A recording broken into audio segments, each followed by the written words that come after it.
एक दफा का जिक्र है। एक घने जंगल के बीचों बीच दरख्तों के दरमियान छुपी हुई एक छोटी सी झोंपड़ी थी, जहां एक बूढ़ी औरत 3 लड़कियों के साथ रहती थी। तीनों लड़कियां निहायत खूबसूरत थीं, लेकिन सबसे छोटी सबसे ज्यादा हुसीन थी। बूढ़ी औरत उन्हें सुबह सवेरे से रात गए तक मुसलसल काम करवाती।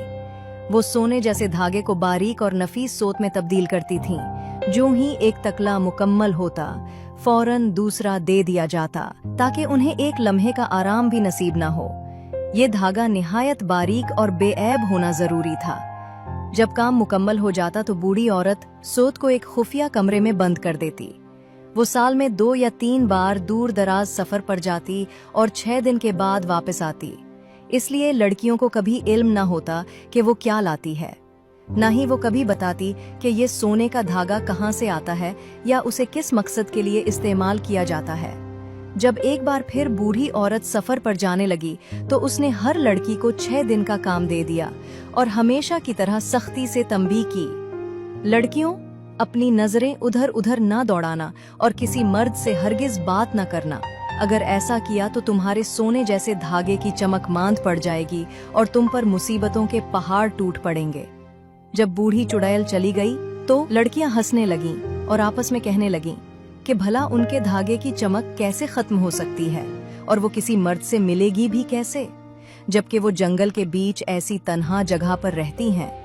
बूढ़ी औरत के जाने के तीसरे दिन एक नौजवान शहजादा जो शिकार के लिए जंगल में आया हुआ था, अपने साथियों से बिछड़ गया और रास्ता भटक गया।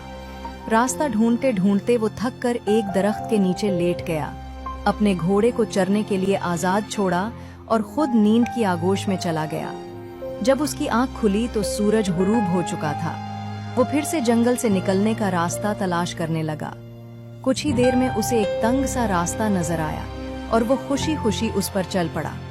यही रास्ता उसे इस झोंपड़ी तक ले आया जहां तीनों लड़कियां रहती थीं। लड़कियां झोंपड़ी के दरवाजे पर बैठी ठंडी हवा से लुत्फ अंदोज हो रही थीं कि अचानक शहजादे को आते देखा तो चूक गईं। शहजादे ने नहायत शाइस्तगी से उन्हें सलाम किया और बताया कि वो रास्ता भटक गया है और बहुत भूखा और थका हुआ है।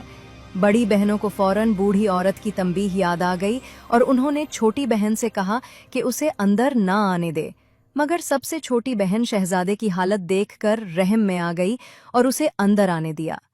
उसने उसे खाना दिया और शहजादे की दिलकश बातों में खोकर वो बूढ़ी औरत की तंबीह भूल गई और घंटों उसके साथ बातें करती रही। उधर शहजादे के साथी उसे हर तरफ तलाश कर रहे थे, लेकिन कामयाब ना हुए।